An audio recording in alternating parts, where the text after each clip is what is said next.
ರಾಮಾಯಣದ ಕಥೆಯನ್ನು ಕೇಳುವಾಗ ಪುಷ್ಪಕ ವಿಮಾನ ನಿಮ್ಮೆಲ್ಲರ ಗಮನ ಸೆಳೆದಿರುತ್ತೆ. ಆ ವಿಮಾನದಲ್ಲಿ ಎಷ್ಟು ಜನ ಕೂರಬಹುದು, ಅದರ ಗಾತ್ರ ಎಷ್ಟು, ಅದನ್ನು ತಯಾರಿಸಿದ್ದು ಯಾರು, ಬ್ರಹ್ಮನ ಬಳಿ ಇದ್ದ ಆ ಪುಷ್ಪಕ ವಿಮಾನ ರಾವಣನ ಕೈ ಸೇರಿದ್ದೇಗೆ, ರಾವಣ ಸತ್ತ ನಂತರ ಪುಷ್ಪಕ ವಿಮಾನ ಏನಾಯಿತು, ಹೀಗೆ ಸಾಕಷ್ಟು ಪ್ರಶ್ನೆಗಳು ನಿಮ್ಮ ಮನಸ್ಸಿನಲ್ಲಿರಬಹುದು. ಈ ಎಲ್ಲ ವಿಚಾರವನ್ನ ಈ ದಿನದ ವಿಡಿಯೋದಲ್ಲಿ ತಿಳಿದುಕೊಳ್ಳೋಣ. ವಿಡಿಯೋವನ್ನು ಸ್ಕಿಪ್ ಮಾಡದೆ ಕಡೆಯವರೆಗೂ ನೋಡಿ. ಪುಷ್ಪಕ ವಿಮಾನವನ್ನು ಸೃಷ್ಟಿಸಿದ್ದು ದೇವಶಿಲ್ಪಿ ಅಂತ ಕರೆಸಿಕೊಳ್ಳುವ ವಿಶ್ವಕರ್ಮ. ಆತ ಆ ಅದ್ಭುತ ವಿಮಾನವನ್ನು ಸೃಷ್ಟಿಸಿ ಬ್ರಹ್ಮನಿಗೆ ಕೊಟ್ಟಿರ್ತಾನೆ. ಅದು ಸಾಮಾನ್ಯವಾದಂಥ ವಿಮಾನ ಆಗಿರಲಿಲ್ಲ. ನೀವು ಇತ್ತೀಚೆಗೆ ರಾಮಾಯಣ ಚಿತ್ರದ ಟ್ರೇಲರ್ನಲ್ಲಿ ನಟ ಯಶ್ ಅವರು ಪುಷ್ಪಕ ವಿಮಾನದ ಕಡೆಗೆ ನಡೆದುಕೊಂಡು ಬರುತ್ತಿರೋದನ್ನ ಗಮನಿಸಿರ್ತೀರಿ. ಅದರಲ್ಲಿ ಪುಷ್ಪಕ ವಿಮಾನವನ್ನ ಕಮಲದ ಆಕಾರದಲ್ಲಿ ತೋರಿಸಲಾಗಿದೆ. ಆದರೆ ಅದು ಕೇವಲ ಸಿನಿಮಾಗಾಗಿ ಮಾಡಿರುವಂತಹ ಕಲ್ಪನೆ. ಮೂಲದಲ್ಲಿ ಪುಷ್ಪಕ ವಿಮಾನ ನವಿಲಿನ ಆಕಾರದಲ್ಲಿ ಇತ್ತು ಅಂತ ಹೇಳಲಾಗುತ್ತೆ. ಅದಕ್ಕೆ ಈಗಿನ ವಿಮಾನಗಳ ರೀತಿ ಯಾವುದೇ ಇಂಧನ ಬೇಕಾಗಿರಲಿಲ್ಲ. ಕೇವಲ ಅದರಲ್ಲಿ ಕುಳಿತ ಚಾಲಕನ ಮನಸ್ಸನ್ನ ಗ್ರಹಿಸಿಕೊಂಡು ಅದು ಆತ ತಲುಪಬೇಕಾದ ಸ್ಥಳಕ್ಕೆ ತಲುಪಬೇಕಾದಷ್ಟು ಬೇಗನೆ ತಲುಪಿಸುತ್ತಿತ್ತು. ಆ ವಿಮಾನ ಉರಿಯುವ ಸೂರ್ಯನ ಬಣ್ಣವನ್ನ ಹೊಂದಿತ್ತಂತೆ. ಪುಷ್ಪಕ ವಿಮಾನಕ್ಕೆ ನಿಲ್ದಾಣ ಎಲ್ಲಿತ್ತು ಅನ್ನೋ ಪ್ರಶ್ನೆ ನಿಮ್ಮಲ್ಲಿದ್ರೆ, ಮೂಲದಲ್ಲಿ ಅದಕ್ಕೆ ಯಾವುದೇ ನಿಲ್ದಾಣವೇ ಇರಲಿಲ್ಲ. ಅದು ಸದಾ ಆಕಾಶದಲ್ಲಿ ಚಿನ್ನದ ನಕ್ಷತ್ರದ ಹಾಗೆ ನಿಂತಿರುತ್ತಿತ್ತಂತೆ. ಅದರಲ್ಲಿ ಹಲವಾರು ಮಹಡಿಗಳಿದ್ದು ಅದರೊಳಗಿರುವ ಕೊಠಡಿಗಳನ್ನ ಚಿನ್ನದ ಕಂಬಗಳನ್ನ ಬಳಸಿ ನಿರ್ಮಿಸಲಾಗಿತ್ತು. ರತ್ನದಿಂದ ಮಾಡಿದಂತಹ ಕಿಟಕಿಗಳು ವಜ್ರ ವೈಡೂರ್ಯ ತುಂಬಿದ ಸಭಾಂಗಣವನ್ನು ಹೊಂದಿತ್ತಂತೆ. ಅದರೊಳಗೆ ಅರಮನೆ, ದೇವಾಲಯ, ಸಭಾಮಂಟಪ, ಹೂವಿನ ತೋಟ ಮತ್ತು ಈಜುಕೊಳ ಸಹ ಇತ್ತಂತೆ. ಹೀಗಾಗಿ ಅದು ಒಂದು ರೀತಿಯ ಹಾರುವ ಅರಮನೆ ಅಂತ ಹೇಳಬಹುದು. ಇನ್ನು ಅದರಲ್ಲಿ ಎಷ್ಟು ಜನ ಕೂರಬಹುದು ಅನ್ನೋದು ನಿಮ್ಮ ಪ್ರಶ್ನೆ ಆದ್ರೆ ಅದಕ್ಕೂ ಸಹ ಉತ್ತರ ಇಲ್ಲ. ಯಾಕಂದ್ರೆ ಪುಷ್ಪಕ ವಿಮಾನದಲ್ಲಿ ಎಷ್ಟು ಜನ ಕುಳಿತರೂ ಸಹ ಅದರ ಗಾತ್ರ ದೊಡ್ಡದಾಗುತ್ತಲೇ ಇತ್ತು. ಎಷ್ಟು ಜನ ಕುಳಿತರೂ ಮತ್ತೊಬ್ಬರಿಗೆ ಆಗುವಷ್ಟು ಜಾಗ ಅದರಲ್ಲಿ ಉಳಿದಿರುತ್ತಿತ್ತು. ಜನ ಇಳಿದ ನಂತರ ಮತ್ತೆ ಚಿಕ್ಕದಾಗಿ ಬದಲಾಗುತ್ತಿತ್ತು. ಈ ರೀತಿ ಜನಸಂಖ್ಯೆಗೆ ತಕ್ಕಂತೆ ತನ್ನ ಗಾತ್ರವನ್ನ ದೊಡ್ಡದಾಗಿ ಅಥವಾ ಚಿಕ್ಕದಾಗಿ ಮಾಡಿಕೊಳ್ಳುವಂತಹ ಶಕ್ತಿ ಆ ವಿಮಾನಕ್ಕಿತ್ತು. ಕೆಲವು ಪುರಾಣದ ಸಂಖ್ಯಾಶಾಸ್ತ್ರ ದಾಖಲೆಗಳ ಪ್ರಕಾರ ಶ್ರೀರಾಮ ಸಂಪತ್ತಿ ಕೋಟಿ ಅಂದ್ರೆ 70 ಕೋಟಿಗಿಂತಲೂ ಅಧಿಕ ವಾನರ ಸೇನೆಯ ಜೊತೆಗೆ ಪುಷ್ಪಕ ವಿಮಾನದಲ್ಲಿ ಪ್ರಯಾಣ ಮಾಡಿದ್ದನಂತೆ. ಬ್ರಹ್ಮನ ಮೊಮ್ಮಗನಾಗಿದ್ದಂತಹ ವಿಶ್ರವ ಮುನಿಗೆ ಇಬ್ಬರು ಹೆಂಡತಿಯರಿದ್ರು. ಇಳವಿಡ ಅನ್ನುವಂತಹ ಬ್ರಾಹ್ಮಣ ಕನ್ಯೆ ಹಾಗೂ ಕೈಕಸಿ ಎಂಬ ರಾಕ್ಷಸ ಕನ್ಯೆಯನ್ನ ಆತ ಮದುವೆಯಾಗಿರ್ತಾನೆ. ಇಳವಿಡಾಲಿಗೆ ಜನಿಸಿದ ಪುತ್ರ ದಾನಾಧಿಪತಿ ಸಂಪತ್ತಿನ ದೇವತೆಯಾದ ಕುಬೇರ ಮತ್ತು ಕೈಕಸಿಗೆ ಜನಿಸಿದ ಪುತ್ರ ದಶಕಂಠ ರಾವಣ.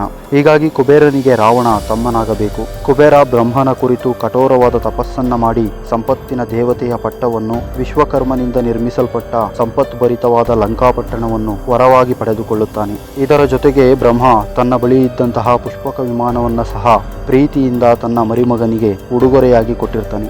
ಕುಬೇರನಿಗೆ ಈ ರೀತಿ ಅತ್ಯಂತ ಸಿರಿವಂತಿಕೆ ಸಿಕ್ಕಿದ್ದನ್ನ ಸಹಿಸಲಾಗದೆ ಅವನ ತಮ್ಮ ರಾವಣ ಬ್ರಹ್ಮನಿಂದ ಶಕ್ತಿಶಾಲಿ ವರವನ್ನ ಪಡೆದುಕೊಂಡು ಅಣ್ಣ ಕುಬೇರನನ್ನ ಯುದ್ಧದಲ್ಲಿ ಸೋಲಿಸುತ್ತಾನೆ. ಈ ರೀತಿಯಾಗಿ ಯುದ್ಧ ಸೋತಂತಹ ಕುಬೇರನ ಲಂಕಾಪಟ್ಟಣ ಮತ್ತು ಪುಷ್ಪಕ ವಿಮಾನವನ್ನ ರಾವಣ ವಶಪಡಿಸಿಕೊಳ್ಳುತ್ತಾನೆ. ಯುದ್ಧದಲ್ಲಿ ಸೋತ ಕುಬೇರ ಶಿವನ ಕುರಿತು ತಪಸ್ಸನ್ನ ಮಾಡಿ ಕೈಲಾಸದ ಬಳಿ ಅಲಕಪುರಿ ಅನ್ನುವಂತಹ ಹೊಸ ನಗರವನ್ನ ನಿರ್ಮಾಣ ಮಾಡಿಕೊಂಡು ಅಲ್ಲಿಯೇ ವಾಸವಾಗುತ್ತಾನೆ. ರಾವಣನಿಗೆ ಪುಷ್ಪಕ ವಿಮಾನ ಸಿಕ್ಕ ನಂತರ ಆತ ಅದನ್ನ ಬಳಸಿ ವೇಗವಾಗಿ ಭೂಲೋಕ ಮತ್ತು ದೇವಲೋಕಗಳನ್ನ ಸಂಚಾರ ಮಾಡಿ ದಿಗ್ವಿಜಯವನ್ನ ಸಾಧಿಸುತ್ತಾನೆ. ಇದರಿಂದ ಆತನ ಅಹಂಕಾರ ಮತ್ತಷ್ಟು ಹೆಚ್ಚಾಗುತ್ತದೆ. ದೇವತೆಗಳ ಬಳಿಯೂ ಇರದಂತಹ ಅದ್ಭುತವಾದ ವಾಹನ ಮತ್ತು ಸಂಪತ್ಭರಿತವಾದ ಸಾಮ್ರಾಜ್ಯವು ನನ್ನ ಬಳಿ ಇದೆ ಅನ್ನುವಂತಹ ಭಾವನೆ ಆತನಲ್ಲಿ ಮೂಡುತ್ತದೆ. ಮುಂದೆ ರಾವಣ ಸೀತೆಯನ್ನ ಅಪಹರಿಸುವಾಗ ಪಂಚವಟಿಯಿಂದ ಸೀತೆಯನ್ನ ಎಳೆದು ತಂದು ಪುಷ್ಪಕ ವಿಮಾನದಲ್ಲಿ ಕೂರಿಸಿಕೊಂಡು ಲಂಕೆಯ ಕಡೆಗೆ ಹೊರಡುತ್ತಾನೆ. ಆಕಾಶ ಮಾರ್ಗವಾಗಿ ಚಲಿಸುತ್ತಿದ್ದರಿಂದ ರಾವಣ ರಾಮ ಮತ್ತು ಲಕ್ಷ್ಮಣರಿಗೆ ಎದುರಾಗುವುದಿಲ್ಲ. ಆದರೆ ವಯಸ್ಸಾಗಿದ್ದಂತಹ ಜಟಾಯು ಪಕ್ಷಿ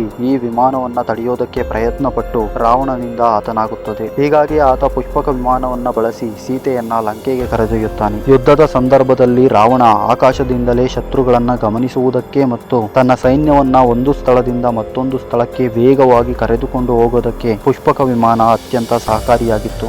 ಆದರೆ ಶ್ರೀರಾಮ ರಾವಣನನ್ನ ಕೊಂದ ನಂತರ ಆತನ ವನವಾಸದ ದಿನ ಮುಗಿದು ಹೋಗಿತ್ತು. ಭರತ ರಾಮನಿಗೆ ವನವಾಸ ಮುಗಿದ ಮಾರನೇ ದಿನವೇ ನೀನು ಅಯೋಧ್ಯೆಯಲ್ಲಿ ಇರಬೇಕು, ಇಲ್ಲವಾದರೆ ನಾನು ಪ್ರಾಣವನ್ನು ಕಳೆದುಕೊಳ್ಳುತ್ತೇನೆ ಅಂತ ಮಾತು ಪಡೆದುಕೊಂಡಿರುತ್ತಾನೆ. ಹೀಗಾಗಿ ಒಂದೇ ದಿನದಲ್ಲಿ ರಾಮ ಲಂಕೆಯಿಂದ ಅಯೋಧ್ಯೆಗೆ ಹೋಗಬೇಕಾಗಿತ್ತು. ಆಗ ಲಂಕೆಯ ರಾಜನಾಗಿದ್ದಂತಹ ವಿಭೀಷಣ ರಾಮನಿಗೆ ಪುಷ್ಪಕ ವಿಮಾನವನ್ನ ಹಸ್ತಾಂತರ ಮಾಡುತ್ತಾನೆ. ರಾಮ, ಲಕ್ಷ್ಮಣ, ಸೀತೆ ಮತ್ತು ಹನುಮಂತನ ಸಹಿತವಾದ ಸಂಪೂರ್ಣ 70 ಕೋಟಿ ವಾನರ ಸೇನೆ ಪುಷ್ಪಕ ವಿಮಾನದಲ್ಲಿ ಕುಳಿತು ಅಯೋಧ್ಯೆಗೆ ಬರುತ್ತದೆ. ಅಧರ್ಮ ಕಾರ್ಯಗಳಿಗೆ ಬಳಕೆಯಾಗಿದ್ದಂತಹ ಪುಷ್ಪಕ ವಿಮಾನ ಸೀತಾರಾಮರ ಪಾದಸ್ಪರ್ಶದಿಂದ ದೈವತ್ವವನ್ನು ಪಡೆಯಿತು ಅಂತ ಉಲ್ಲೇಖಿಸಲಾಗಿದೆ. ರಾಮ ಅಯೋಧ್ಯೆಯನ್ನ ತಲುಪಿದ ನಂತರ ಪರರ ಸೊತ್ತು ತನಗೆ ಬೇಡ ಅಂತ ನಿರ್ಧರಿಸಿ ಪುಷ್ಪಕ ವಿಮಾನವನ್ನ ಅದರ ಮೂಲ ಮಾಲೀಕನಾಗಿರುವಂತಹ ಕುಬೇರನ ಬಳಿಗೆ ಕಳುಹಿಸುತ್ತಾನೆ.